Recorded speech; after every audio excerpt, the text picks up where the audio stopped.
माय village माय form, माझा गाव माझी शेती या चॅनलवर मी स्वागत करीत आहे. मित्रांनो, हे आपलं बंदिस्त शेळी पालन आहे, पण सध्या उन्हाळा सुरू होणार आहे आणि चारा सध्या आपल्याकडून कमी पडत आहे जनावरांना, शेळ्यांना.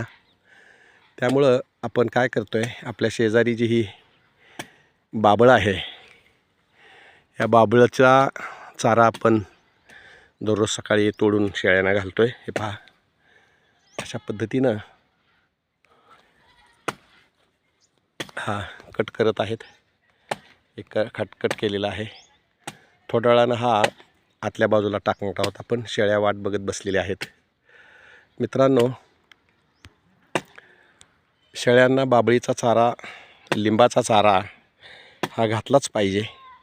योगायोगानं आपल्याकडे ही बाबळ आहे, काही लिंबाची झाडं आहेत, आपण त्याचा चारा घालू शकतो. जरी बंदिस्त शेळीपालन असलं तरी या गोष्टी करणं गरजेचं आहे. निव्वळ एक प्रकारचा एक साधारण चारा घालून त्यांना चालत नाही. खरं तर त्या बाबळीसारख्या चाऱ्यावरच रानावनात फिरणारी जात आहे आणि तिला आपण असं अधूनमधून या पद्धतीचा चारा घालणं गरजेचं आहे. आपण तो घालण्यासाठी बाबळ ठेवलेली आहे. अजून काही बाबळे आहेत आपल्या रानामध्ये, त्याचा चारा आपण घालू शकतो. कृष्णदेव, का आलाय तू? काय बघायला? ही काय चारा? बाबळचा, याला बाबळ सवाळणी असे म्हणतात.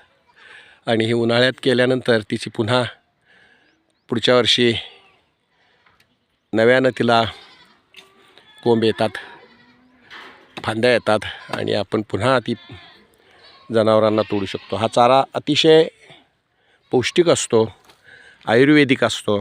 शेळ्यांनी हे खाल्ल्यानंतर तिचं दूध पौष्टिक होतं, असं जुन्या जाणकार शेळीपालकांचं, मेंढीपालकांचं म्हणणं आहे, मेंढपाळांचं म्हणणं आहे. ठीक आहे मित्रांनो, धन्यवाद.